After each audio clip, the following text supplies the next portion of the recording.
समक्ष एकेडमी में आप सभी का स्वागत है। जैसे कि अपन पढ़ रहे हैं हिस्ट्री, और हिस्ट्री में अभी चल रहा है, अपन पढ़ रहे हैं हिस्ट्री में लोधी वंश।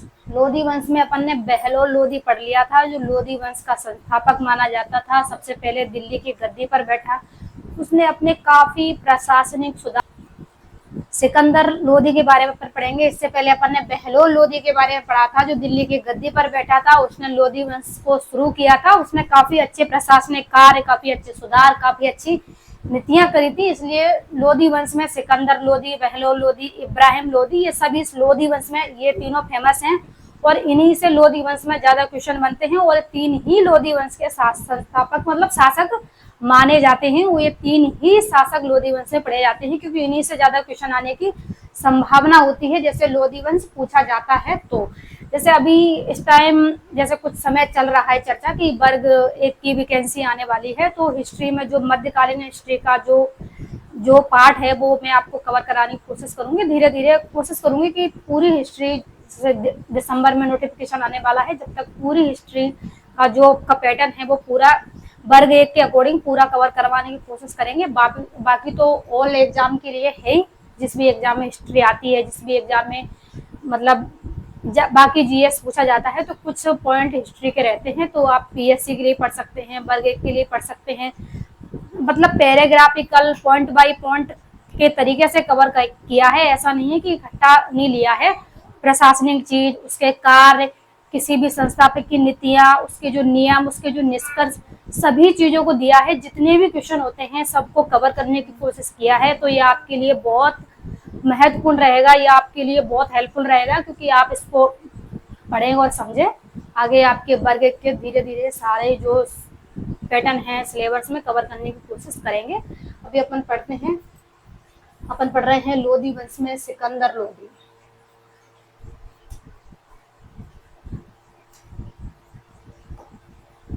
लोधी वंश का दूसरा शासक, लोधी वंश का दूसरा शासक माना जाता है सिकंदर लोधी, जो काफी फेमस है। और लोधी वंश में सिकंदर लोधी ने काफी अच्छे सुधार किए, काफी अच्छे कार्य किए। और ये एक लोधी वंश का बीच का संस्थापक था, मतलब दूसरा संस्थापक था, इसलिए इसकी नीतियां, कार्य काफी अच्छे रहे।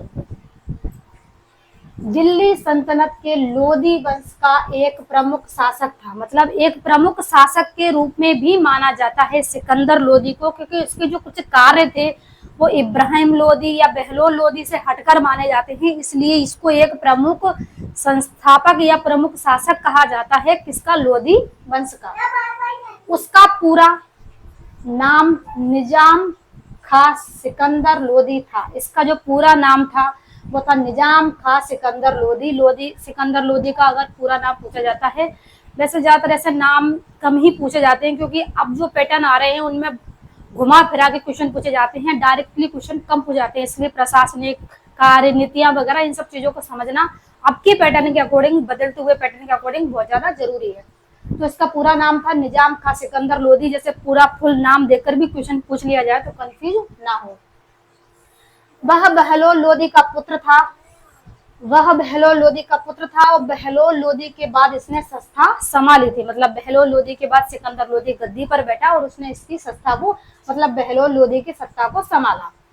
बहलोल लोधी 1489 में अपने पुत्र सिकंदर लोधी, सिकंदर जो लोधी था, सिकंदर लोधी ने 1489 में अपने पुत्र बहलोल लोधी की मृत्यु के बाद सिंहासन संभाला। मतलब सिकंदर लोधी था, उसने अपने पिता जो था उसका बहलोल लोधी, उसकी मृत्यु के बाद सिंहासन संभाला। अपने भाई बारक शाह, मतलब उसका एक भाई था, उसका नाम था बारक शाह, को पराजित कर दिल्ली पर अधिकार स्थापित किया। मतलब उसने अपने भाई को हराकर या भाई को पराजित कर दिल्ली पर सत्ता को, अपना अधिकार स्थापित किया। पढ़ लेते हैं इसकी कर भूमि, मतलब किस प्रकार के इसने कर लगाए, किस प्रकार के इसने क्या कहते हैं, सबसे ज्यादा जो कर जो लगाए गए थे, इसकी कर जो प्रणाली को हमने किया है, उसमें इसके कर जो है उनको पूरी तरह से बताया है। हर एक पॉइंट को पूरी तरह से अच्छी तरह से बताया है। डायरेक्ट ऐसा नहीं बताया कि ये कर लगाया, पता लगा उस कर का मतलब ही नहीं बता। सिकंदर लोधी ने भूमि कर, मतलब भूमि कर मापने के लिए एक बनाया जाता था, उसको बोलते थे पैमाइश, जैसे माप बोलते हैं अपन, करवाई ताकि उचित कर लगाया जा सके। मतलब भूमि कर लगाने के लिए इसने पहले क्या करा, भूमि को मापा, मतलब भूमि को नपवाया कि कितनी भूमि है, उसके हिसाब से कर लगाया जाता है। जैसे किसी संस्था में कोई कोई मतलब कोई शासक है, उसकी संस्था में कितनी ज्यादा भूमि है, उस पर किस हिसाब से कर लगाया जाए, ऐसे इसने अपनी भूमि को नपवा कर लगाने की प्रणाली शुरू की। अब इसने ये कर अपने शासक में लगाया, तो इसकी जो सेना होगी, इसके जो प्रशासनिक जो लोग होंगे, उनकी भूमि को भी इसने नपवाया और अपनी जो प्रजा थी उसकी भूमि को नपवाया, उसके हिसाब से कर लगाया, क्योंकि उसने भूमि नाप कर, मतलब भूमि नाप कर लगाने की प्रणाली शुरू करी। जिसके पास जितनी भूमि, उसके पास उस हिसाब से कर प्रणाली की शुरुआत की।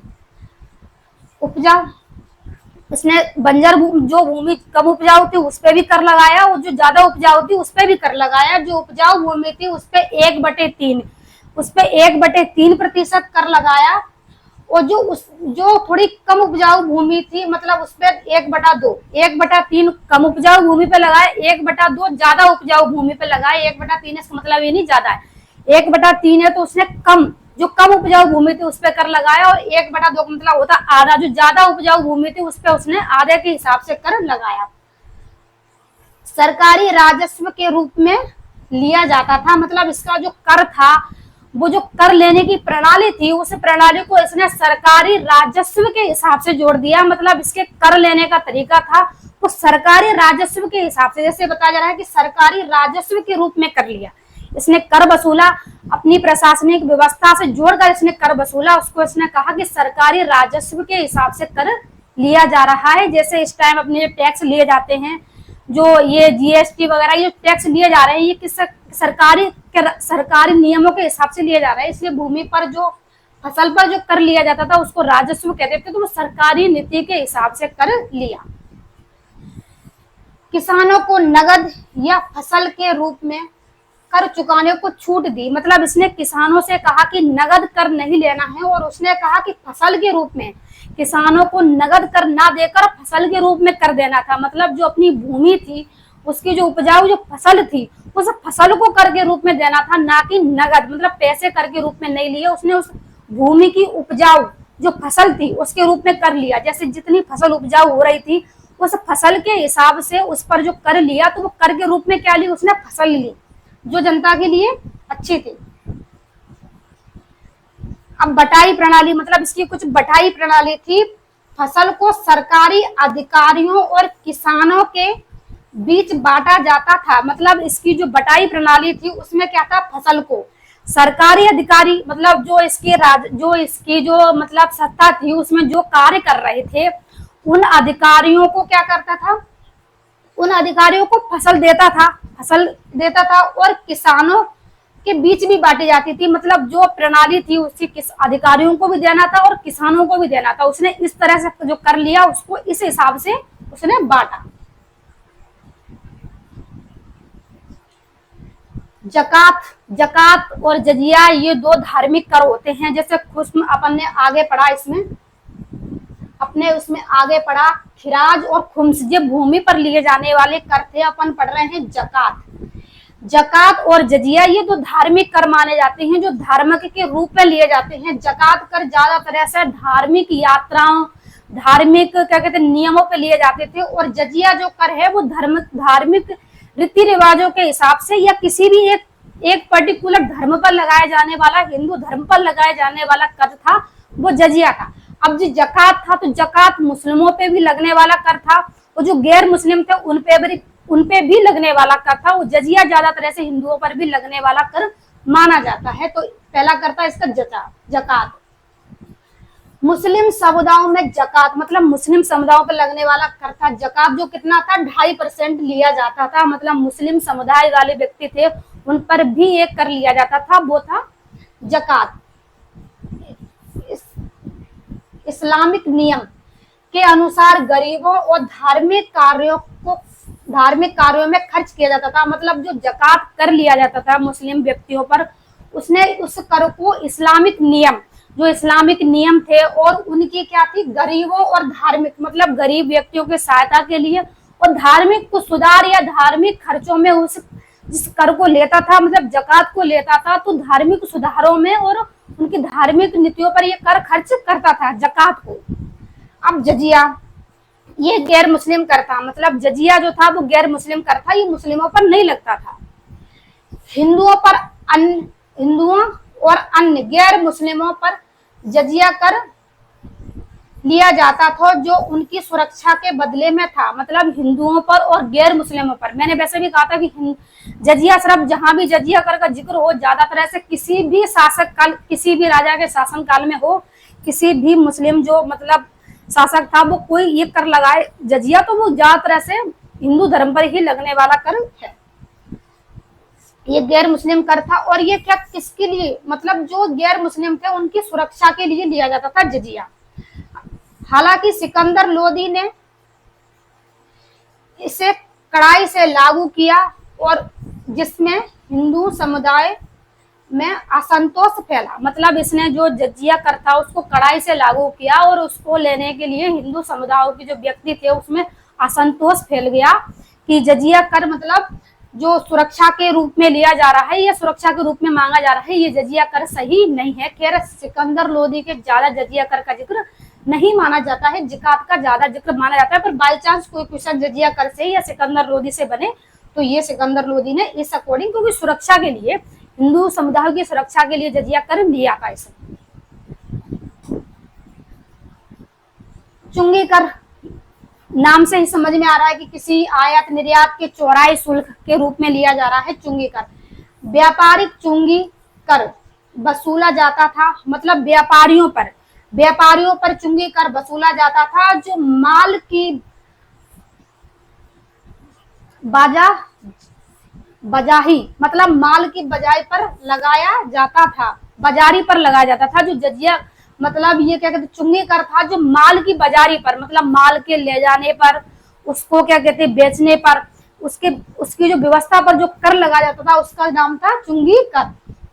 यह कर व्यापारियों, मार्गों और बाजारों में एकत्रित किया जाता था, मतलब ये जो कर था ये व्यापारियों पर और बाजारों पर एकत्रित किया जाता, मतलब बाजारी जो व्यापारी थे स्पेशल व्यापारियों पर लिया जाता था चुंगी कर।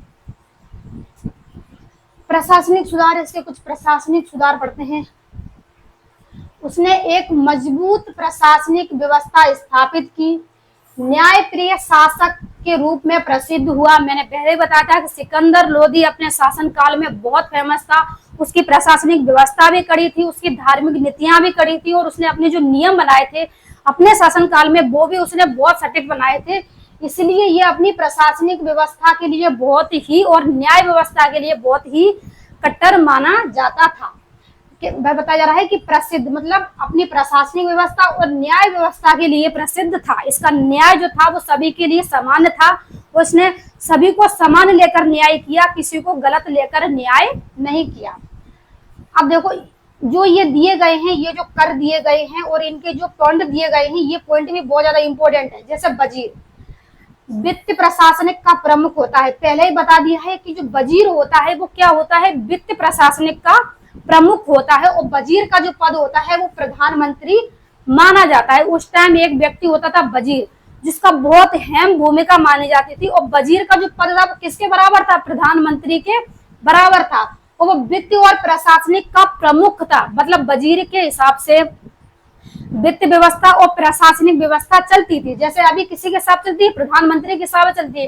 तो उस टाइम जो वित्त व्यवस्था को, जो इतने बड़े राजस्व को समय, इतनी बड़ी जो प्रजा थी, इतनी बड़ी संतरत को संभालने के लिए एक व्यक्ति तो होता है, वो व्यक्ति था वजीर। वजीर का पद किसके बराबर था, आज के प्रधानमंत्री के बराबर उस टाइम वजीर का पद था, जो प्रशासनिक व्यवस्था के लिए प्रमुख था। दीवाने ए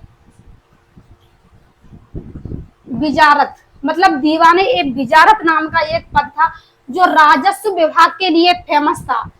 जो दीवाने ए विजारत नाम का जो पद दिया गया था वो राजस्व व्यवस्था के लिए फेमस था। यहाँ पूरे पद तरीके से बताए गए हैं। दीवाने ए अर्ज, ये सैन्य विभाग के लिए था, क्योंकि व्यक्ति अर्जी सैन्य विभाग में ही लगाता था, क्योंकि उस टाइम जो सेना थी वो एक प्रशासनिक, एक राजा के लिए बहुत ज्यादा इंपॉर्टेंट थी और प्रजा के लिए सुरक्षा थी सही। इसलिए एक सेना की जो सेना थी, सेना विभाग के जो लोग थे उनको पद दिया गया था दीवाने ए अर्ज, जो सैन्य व्यवस्था के लिए चलाते थे और सेना के सैन्य विभाग को संभालते थे।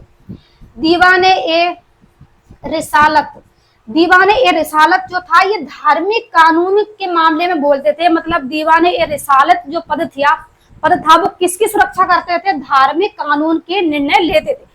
या फिर ये समझ लो कि ये जो सब पद हैं, इस पद के अकॉर्डिंग अगर किसी व्यक्ति को जैसे कि धार्मिक मामले या कानूनी मामले को आपको सुनवाई करना है तो डायरेक्ट आप क्या कहते हैं, जो मतलब जो उस टाइम जो सुल्तान था उसके पास तो जा नहीं सकते, जिसकी सत्ता थी आप उसके पास जा नहीं सकते। इसीलिए अपनी सुरक्षा के लिए या जिस व्यक्ति को जिसके हिसाब से अपनी चीजों को सुनवाई करना था वो इन विभाग के जो व्यक्ति थे उनको जाकर बताते थे कि ऐसी ऐसी चीजें सुधार होना है और इस तरह से काम करना हो। ये लोग जो प्रमुख होता था, मतलब सुल्तान होता था, उसको बताते थे, ये जो पद दिए गए थे कि अपन को इस विभाग में इस तरह से व्यवस्था को सुधार करना है, इसीलिए ये सारे पद बनाए गए थे।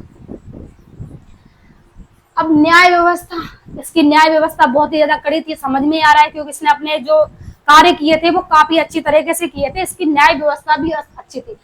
सिकंदर लोदी ने इस्लामिक कानून, मतलब इसने एक इस्लामिक कानून था सरिया, मतलब इसने अपनी सारी न्याय व्यवस्था को इस्लामिक सरिया कानून के अकॉर्डिंग संभाला था। जो सरिया कानून के जिस सरिया तो जो बताया जाता है, सरिया जो कानून था उसके अकॉर्डिंग जैसे न्याय होता था, उसके अकॉर्डिंग जैसे मतलब मुस्लिम धर्म को क्या कहते हैं, इंसाफ दिया जाता था, उनके जो नीति नियम बनाए गए थे वो इसने किसके अकॉर्डिंग चलाया? सरिया के अकॉर्डिंग चलाया। वह स्वयं न्यायिक मामलों में रुचि लेता था और निष्पक्ष निर्णय देता था। मतलब ये स्वयं न्यायिक मामलों में रुचि लेता था, मतलब जो न्याय करते होते थे उस टाइम ये सारे न्याय खुद ही करता था और खुद निष्पक्ष, मतलब ये बताया जा रहा है कि निष्पक्ष निर्णय लेता था, किसी पक्ष को या किसी व्यक्ति को जोड़कर अपने न्यायिक चीजों में निर्णय नहीं लेता था।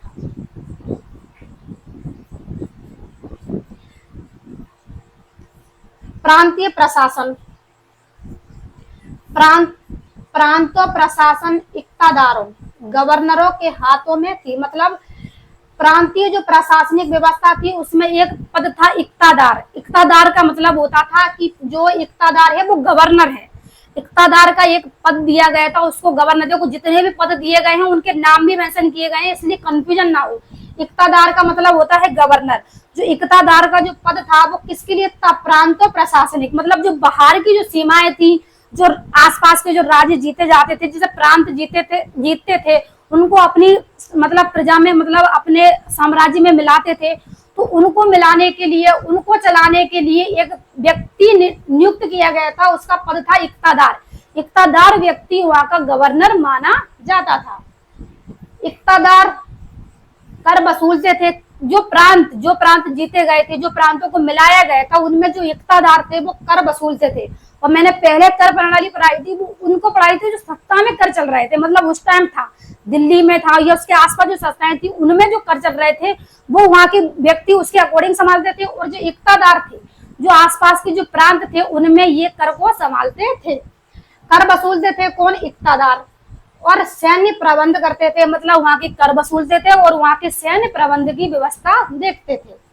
सिकंदर लोदी ने इक्तादारों पर नियंत्रण रखा ताकि वे अत्यधिक शक्तिशाली ना हो। जो बाहर के जो क्षेत्र थे वहां पर जो वहां का जो शासक था वो गवर्नर मान लो, वहां का जो इक्तादार थे वो वहां के आसपास के प्रांत, जीते गए प्रांतों में गवर्नर थे, तो वो वहां की सारी व्यवस्थाएं वो इक्तादार चलाते थे। पर उसने इक्तादारों पर कड़ा नियंत्रण रखा ताकि वो अपनी मनमानी ना कर सके। मतलब उसने बताया है कि अत्यधिक शक्तिशाली ना हो जाए, वो अपने आप को वहां का राजा समझने ना लग जाए, वो ये ना समझ लग जाए कि हमने जो प्रांत जीते गए हैं उन प्रांतों में शासन हमारा है। इसलिए उसने उन पर कड़ा नियंत्रण रखा। इक्तादार सैन्य और कानून व्यवस्था के प्रमुख थे। मतलब इक्तादार थे वो सैन्य और कानून व्यवस्था के प्रमुख माने जाते हैं। ये प्रशासन, स्थानीय प्रशासनिक, ये प्रांतीय प्रशासनिक में आ गया। अब ये स्थानीय प्रशासनिक, मतलब जहां पर वो है वहां पर इसने इक्तादारों के बारे में बताया है। सैन्य और कानूनी व्यवस्था को देखते थे, जो वहां पर सैन्य स्थानीय जहां पर निवासी था वहां पर। एक था है कोतवाल। कोतवाल का पद इसमें अलग तरीके से बताइए, शहर में कानून व्यवस्था और कर संग्रहण, मतलब ये शहर में जहां पर वो था वहां की सैन्य व्यवस्था को देखता था, वहां की कानूनी व्यवस्था को, शहर की कानूनी व्यवस्था को देखता था, उसको कहा जाता था कोतवाल। एक होता है मुकदम। मुकदम का मतलब होता है पटवारी, और पटवारी किसके बारे में देखता है? भूमि, फसल, लागत, कर, किस तरह उपजाऊ हो रही है, किस तरह की भूमि है, तो उसने वहां की भूमि को, स्थानीय जो वहां पर है उसकी भूमि को देखने के लिए, स्थानीय प्रशासनिक में भूमि को देखने के लिए एक पद बनाया जिसका नाम था मुकदम। मुकदम का मतलब होता है पटवारी, जो भूमि, जो गांव की भूमि और कर प्रशासनिक कार्य को देखता था, वो गांव की भूमि को देखता था और गांव की भूमि की प्रशासनिक कार्य को देखता था, उसको कहते थे मुकदम। देखो सारे नाम भी जरूरी है और सब नामों को तरीके से बताया भी गया है, ऐसा नहीं है कि सिर्फ एक चीज बता दी कि सिकदार कौन होता है या कोतवाल कौन होता है या मुकदम कौन होता है, सिर्फ मुकदम लिख दिया और लिख दिया गांव की भूमि को, ऐसा नहीं है। मुकदम पटवारी होता है, सभी चीजों को तरीके से बताया गया है, क्योंकि ये नामों से क्वेश्चन पूछे जाते हैं और नामों से ही अपन कंफ्यूजन हो जाते हैं कि इसका मतलब क्या होता है, इसलिए इसमें मतलब को भी बताया गया है, समझ में आए कि जहाँ की जाए किसका मतलब क्या होता है। एक बार इन सब चीजों को समझ लो तो बाकी हर व्यवस्था या फिर हर शासन में अपन को पढ़ना है तो ये चीजें समझ में आ जाती है।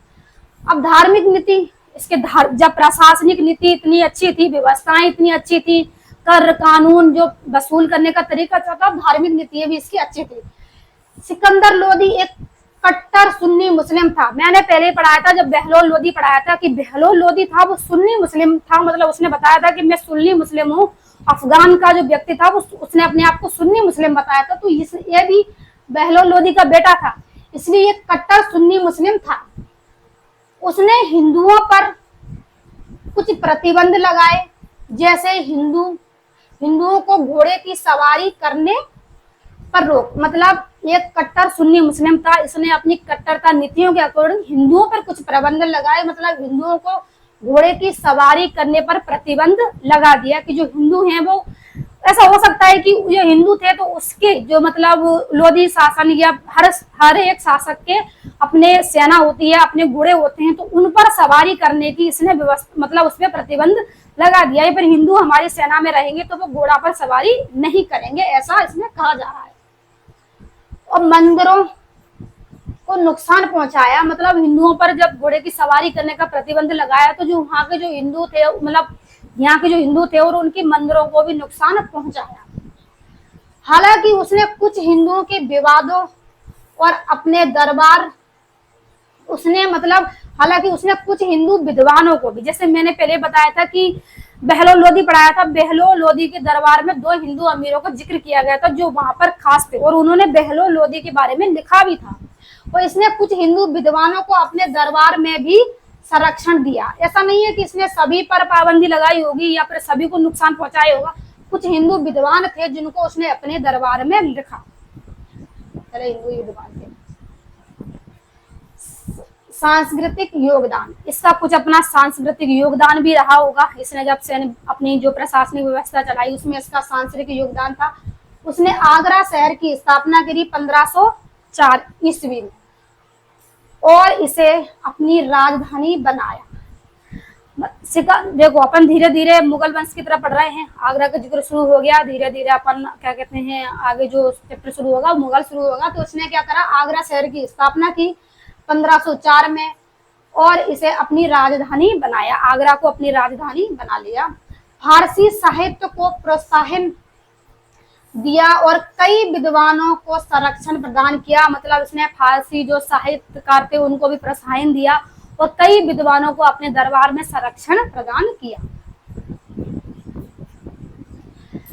अब सैन्य अभियान, जो इसके कुछ सैन्य अभियान हैं उनको जानने की कोशिश करते हैं। उसने बिहार और बंगाल के खिलाफ सैन्य अभियान चलाया, मतलब उसने बिहार और बंगाल के खिलाफ अपना सैन्य अभियान चलाया। जो प्रशासनिक जो क्षेत्र थे उनको जीतने की कोशिश की होगी तो उसके लिए सैन्य अभियान चलाया। जौनपुर को पुनः दिल्ली सल्तनत में मिला लिया। बहलोल लोदी के शासन काल में था जौनपुर जब बहलोल लोदी वंश का संस्थापक नहीं बना था उससे पहले वो जौनपुर का गवर्नर था, तो जौनपुर उससे हटा दिया गया था। उसने जौनपुर को जीतकर पुनः दिल्ली की सल्तनत में मिला लिया गया। मृत्यु, अपन मृत्यु पढ़ते हैं सिकंदर लोदी की। सिकंदर लोदी की मृत्यु 21 नवंबर 1517 को हुई। उसके बाद उसका पुत्र इब्राहिम लोदी सिंहासन पर बैठा और लोदी वंश का अंतिम संस्थापक था। इब्राहिम लोदी लोदी वंश का अंतिम संस्थापक था। यहीं से मुगल वंश का आगाज हो जाएगा, यहीं से बाबर आएगा और यहीं से आगे अपन मुगल हिस्ट्री को धीरे धीरे कवर करने की कोशिश करेंगे। आई होप आपको ये वीडियो अच्छा लगा होगा और सब कुछ डिटेल में दिया गया है। एक एक पद और एक एक पद का जो नाम है, उनके जो कार्य हैं वो सभी पढ़ाए गए हैं, क्योंकि आगे अपन जो पढ़ेंगे मतलब मुगल वंश पढ़ेंगे तो उसमें सारे पदों को सारे कार्यों को जिक्र किया गया है। तो पद के नाम भी तरीके से बताए गए हैं और जो प्रशासनिक चीजें होती हैं उनको अच्छी तरह से बताया गया है। सिकंदर लोदी की मैं आपको पीडीएफ अच्छी लगी होगी और ये हिस्ट्री आपके वर्ग 1 के लिए भी कवर करेगी, तो आप इसे पढ़ें और समझें और आगे जो भी पूरा सिलेबस हिस्ट्री का कवर कराने की कोशिश करें।